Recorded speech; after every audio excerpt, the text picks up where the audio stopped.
If you have something that you need to get off your chest, you're going to come see me in private. In public, that's a power play. Hi, my name's Devin. Today I own several multi-million-dollar companies. We started with $5,000 in a credit card. I don't know the easy way. I only know the hard way. Hey everyone, welcome to the Whiteboard Entrepreneur Podcast, where I give straightforward advice to fuel the entrepreneur in all of us. I'm Devin Dickinson, and today I want to talk to you about a leadership principle, and it has to do with dealing with folks that are disrespectful. And we've all probably had this over years, people that have worked for us or been part of our organization that have been publicly disrespectful. And I'm not talking about, people that aren't confrontational, because I think confrontational people and people that are not afraid to confront you or afraid to deal with issues, those people are true assets in your company. And you want to encourage that. And especially when people come to you in private, and when they're in private and the door's shut, people should be able to be fairly transparent. They don't, I don't care, at least with me, if we're in private and people shut the door and they got to get something off their chest. And even if it's disrespectful or aggressive, I'm okay, because I know that they're doing this in private and they need to get whatever they need out. And this is between me and them, and we can deal with this in closed doors. But what happens is there's often people that are disrespectful in public. And when they're disrespectful in public in your organization, they're being deliberate, right? That's a power play. And so for me, I've made a rule that if people are disrespectful in public, that they'll be reprimanded in public. Now, I'm not going to be disrespectful in the way that I reprimand them, but I will publicly reprimand them. And I've had this happen before where someone's been blatantly disrespectful and I've stopped everything that I've done. I've publicly reprimanded them. And then afterwards they come to me so hurt and so like, I can't believe you said that. I can't believe you did that. And I'm like, yeah, you know what? I would never do that, but you did that in public.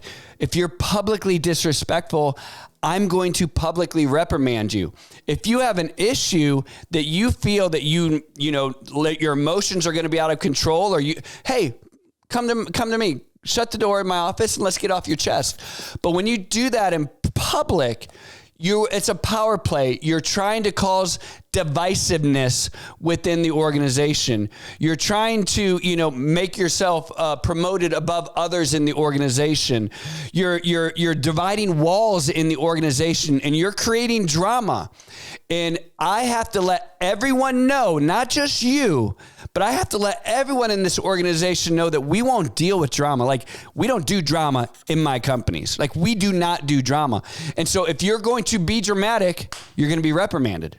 If you're going to be disrespectful, you're going to be reprimanded. And I want not only you to know that that's not okay, but I want everyone in our organization to be okay. Now, like I said, we're not disrespectful in our reprimand, right? We don't belittle people. We don't do that, right? But we let them know publicly that type of behavior is not okay.